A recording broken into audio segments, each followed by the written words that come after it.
We're getting settled. I'm kind of a pacer, so I'm going to hold the mic. Let me know if I'm like blowing anyone away. I'll try to keep it like low, so it's not too loud. Thanks everyone for staying. It's been a long day of talks, really interesting hearing things about the technical side, the social justice side. I'm really happy to be here. My name is Ben Cooley. I work here at UVM as part of the Vermont Complex Systems Institute. And today I'm going to be talking about the art of data, the handcrafted human-centered side of data visualization. Before I kind of start on some of the slides, I'll tell you a little bit about myself. My job title is a research data visualization engineer. That means that I am usually on the kind of tail end of the data pipeline process. I'm usually visualizing the data after it's gone through all of the parsing and all the storage. But before I started doing that, I was actually a journalist. So I was focused on telling stories, and I kind of migrated more to the visual side of that, how to tell stories specifically using data and specifically by visualizing data. So today I have a plan and I have a timeline for the plan, which you'll see up on the slides. I'm going to be talking for 15 minutes and only 15 minutes because we've heard a lot of people today, and so I want this to be as interactive as possible. And then we're going to do an exercise together called data portraits, a quick prompt where I will talk for 5 minutes, and then we'll do a data mural, have a little gallery, not hour, just gallery 15 minutes, and some think, pair, share time, and then wrap up. So that is the plan, and in the spirit of accountability, I am setting a timer for 15 minutes, and the presentation will start now. So why data art? I want to start by talking about this study that I read. This was a few years ago now. It was during COVID. By Paul Slovich. He's a psychologist at the University of Oregon. He wanted to find out what makes someone give more money to a charity.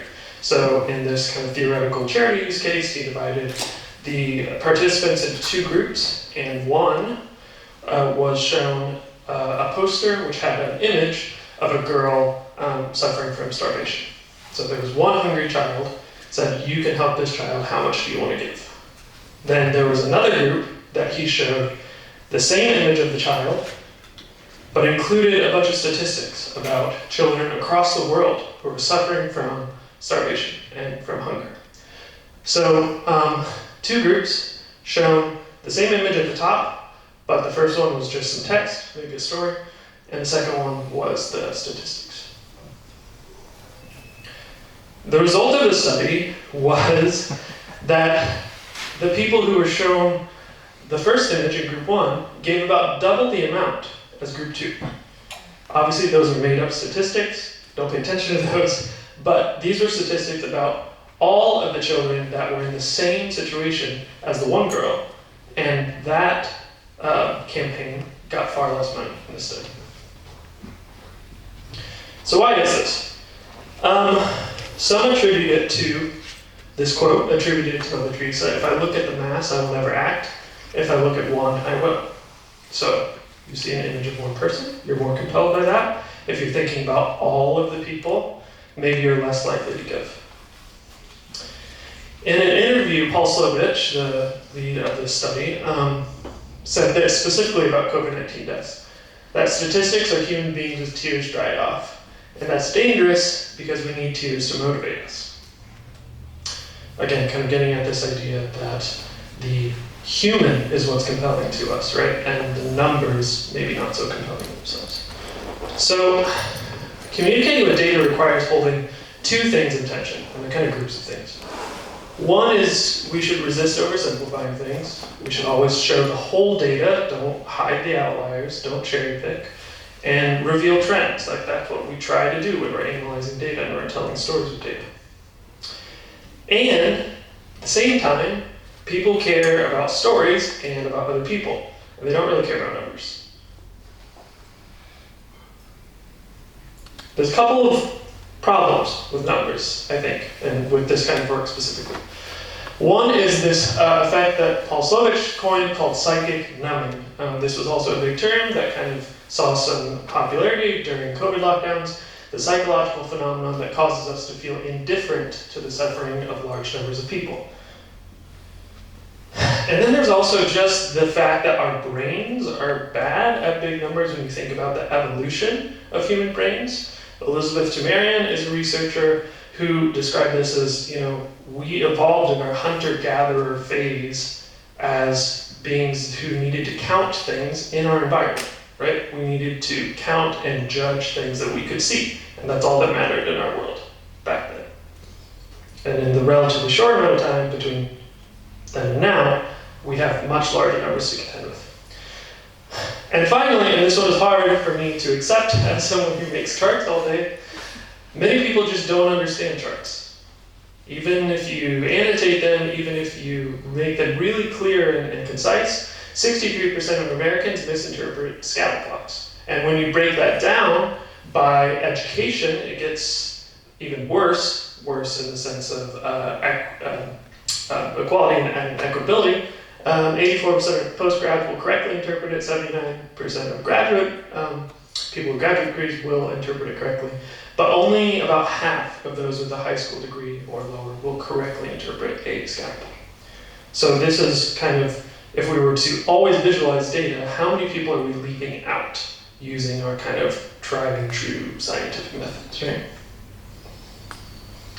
So I want to introduce another quote and a new kind of person, which we'll be talking about today, Giorgia Lupi, who said in an interview that complexity is an inherent feature of our existence. The world is rich in information that can be combined in endless ways.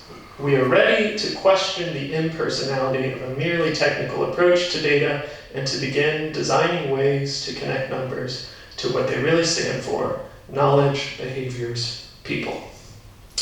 I want to talk about Giorgia Lupi's work for a little bit. She's a designer at Pentagram and has a long history doing lots of custom bespoke information design. This is just a little bit of her work, mainly for the Italian magazine La Lettura, which I think is a weekly publication. And you can see by some of the graphics on the right, these are kind of full spread infographics.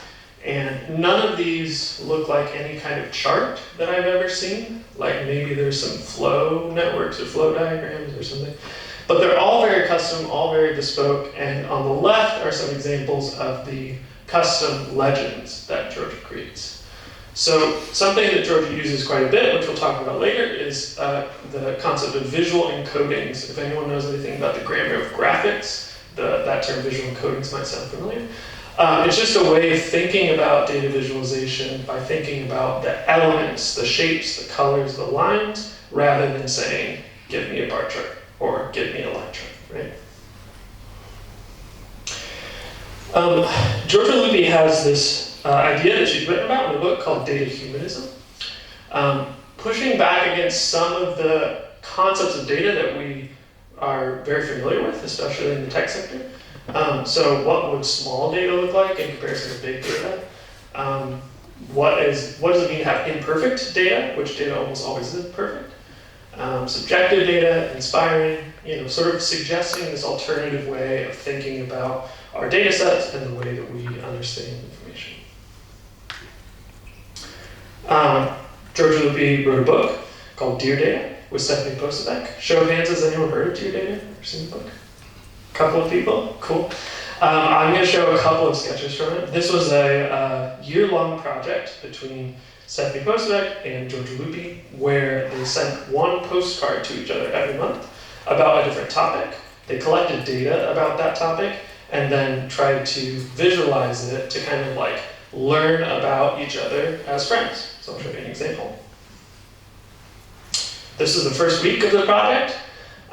It's called A Week of Clocks. And on the left is Giorgia's postcard to Stephanie, and on the right is Stephanie's postcard to Giorgia. And this is the front, so you can see how Giorgia decided to interpret the prompt for that week, which was, how many times did you check the clock, right? Pretty simple question, but when you dive into it, maybe you learn something about yourself, or you learn something about the other person. So I'll read some of these because my people are out there. Like, all these symbols represent like, what was the purpose? Did I just glance at it, or was I kind of like staring at it? Was I bored? What were the reasons that I did this? And then over here is the opposite. It's Stephanie and Georgia. Very different design choices and different legends for how to interpret it.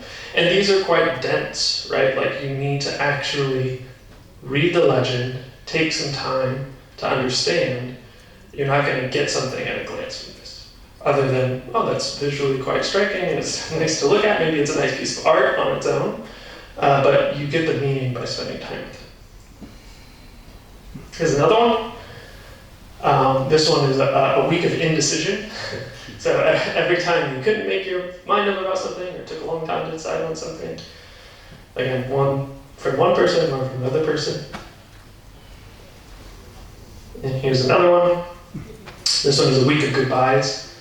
Every time they said goodbye to someone, casually or maybe not so casually. So it was a really interesting question. The book is really beautiful. It's like full spread pages. It's like a really great coffee table book, if you're into those. But you might be asking, like, what does this mean for kind of big data, though? This is like a nice kind of like art project, but like a lot of us work in complex, large data sets. Maybe this doesn't feel super applicable. Things like climate change, urban planning, social justice, poverty, rural development, all of these seem like, yeah, but this approach doesn't really apply to me, or maybe I'm projecting that because I feel that way sometimes. So I wanted to use the example of climate change. I wanted to use one specific example to maybe kind of push back on that and kind of like spark some discussion around this. Does this chart look familiar to anyone, or some version of this chart? It's commonly called the hockey stick graph. It's showing global temperature modeled and real actual measurements from sensors historically over the years. So this has been around, or some version of it has been around for a long time. It's used by the IPCC and climate change groups to draw attention to the rising surface temperature of the Earth. So this was a very early version of it, I believe. And then scientists thought, well, we could do better. Let's make a simpler version, and let's actually label the lines. So the blue is, slow cooling, and this is kind of the model. And then we have some annotations here, invention of the steam engine. That's like a nice chronological point that everyone will kind of know about that historical invention, and then the spike after that. And maybe we could do a little bit better by adding more context, more data. So the red line now shows carbon dioxide levels. The blue is the global temperature change. We're labeling it more clearly with this reconstructed label here, and then the observed label here. So I think, as a database person, this is like the most clear one yet. You're labeling all your lines, like it's really clear what type of data we're talking about. Here's another example. This one just adds more kind of annotations at the top with the arrows. Unprecedented warming in more than 2,000 years to be observed. This one on the right, we introduced this kind of simulated, modeled line in green, which puts that spike that happens after the 1950s or so into more context. And then we have this. Does this look familiar to anyone? Has anyone seen climate stripes? This was created by a climate scientist named Ed Hawkins. I think it was around 2018. 2022, because that's where the line is to. So he used the same data and decided, I'm just going to use color. I'm going to simplify this as much as I can and create a two-dimensional just color plot. Right? And something really interesting happened after this. Other people started to kind of like remix and reinvent the climate stripes. So this is called the climate spiral, if you want to add a little extra bump of anxiety to how you feel about the warming climate. This was an animation where the lines and the colors corresponded to the rising temperatures. In the most recent IPCC report, they did something really interesting, which was to take the climate stripes visualization and add the generations below, which will kind of put it into perspective, like, hey, do you have kids? Do you have grandkids? Like, this is maybe the temperature that we will be at when they get to be your age. So we're remixing, we're getting more and more kind of into the like more artistic side. And then we just see the climate stripes everywhere. People started to paint it on walls, like full size. You can walk all across the climate stripes. Activists painted it on the streets. Same data, blue is cold, red is hotter. It's all over this room in Glasgow. And at the IPCC convention, there were masks printed with the climate stripes on it. This is data, wearing data on your face, actually. There's a bus in Reading that has the climate stripes on it. Someone painted it into tree rings, which I thought was really interesting and really striking to see the kind of like climate spiral, but physically in tree rings. Someone has knitted it into a scarf. So the colors are different shades of yarn, so you can wear the climate stripes around your neck. And there's actually a whole project called the Tempestry Project, which has done this not just with climate stripes and IPCC data, but with all sorts of data sets, right? Embedding it into fabric. So I use all these examples of the same data set because I think that to kind of cut through the noise, we need new data forms that meet people where they are, which is embodied. We are physical human beings, like we don't live on screens. Participatory and personal. And, oh man, I think I timed that perfectly. Yeah, I did time it perfectly. Wow, I swear I did not practice the timing at all. So with that transition, I wanted to have us do a little bit of an exercise to start thinking kind of outside of the box, to think physically. So you'll notice you have markers and you've got different things on the table. And so this is an exercise that actually Giorgia Lupi has done at a conference that she ran called Making a Data Portrait. And what we're going to do is answer a series of questions. There should be a strip of white stickers, circular stickers on your table. Hopefully there's one for each of you. If there's not, we will get you an extra one. Ken will get you an extra one. Let me know. So I'm going to put up a slide which demonstrates the questions and also the visual encoding. So remember I was talking about visual encodings. These are just simple shapes or colors that carry some sort of information in them. So on the left is an example. Maybe look at the right side first. The visual encodings of the questions are over here. So first question, the future is, then you have 3 options there. And then you color in that section of the circle, depending on how you would answer that question, right? My desk has a laptop, or a laptop and a monitor, or 2+ monitors if you've got like a whole, whole situation there. That's how you do that. You get the idea. So like, this is how you would fill that out. And then here's an example of what it might look like if you were to answer those questions in such a way. And we'll do that for 15 minutes, right? Yes. Yeah. Yes. So split them up. You can rip them apart and hand them. I think 10. I think 10 minutes. Let's do Yeah. it in 10. Great. And we'll do that. If you need anything, let me know. We'll leave that slide up so you can see it. Yes, this will stay up. I'll be walking around if anyone has like questions or anything. And then these are obviously stickers for you, so feel free to slap them on your shirt when you're done. You're starting from left to right, or